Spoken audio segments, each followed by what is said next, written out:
Weh, Ana ada buat anak kucing tu, anak kucing. Hei, mai. Mai kan? Kan. Weh.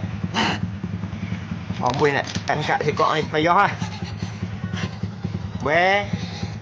Mai kan? Bukan nak hang. Kan debit ah. Bukan nak hang ya. Okey. Kan. Weh.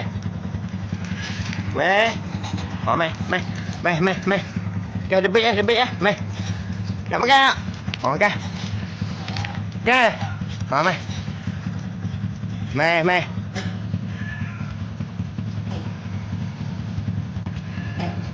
Oh ni dia pergi sambak anak kucing ni dekat ibu dah. Anak kucing tak buka mata je, kesian. Ni aku nak pujuk dah ni, cukup ni. Weh. Tak sad dia bawa 2 ekor anak kucing, tapi aku dah dapat seekor ah, dia bagi jatuh. Ni aku dah selamat anak kucing tadi. Aku nak bagi kat ibu dah balik. Kau tengok ah. Ibu dah beranak dalam longkang ni. Belakang rumah aku. Rumah kosong. Saya buka kau tengok. Tu. Bu. Ambil balik lah. Ni, tengok dia. Makan susu ni. Jadi kera tu. Dia ambil anak kucing ni. Dia nak bagi makan nenen dia. Apa, hampa selamat lah.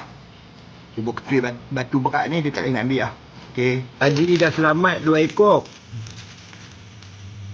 Oh, tapi kesian. Ada yang mati lah sekor. Lagi sekor duduk ada kat dia.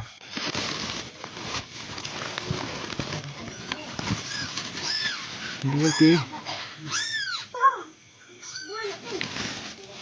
Okey, bagi dia ibu dia pergi. Tak mati.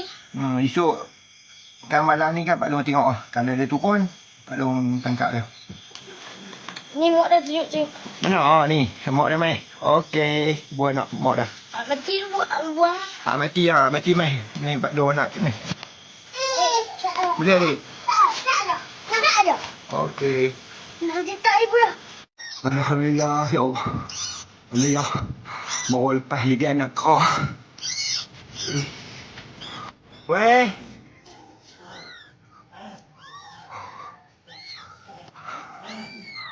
Okey. Kau selesai ni.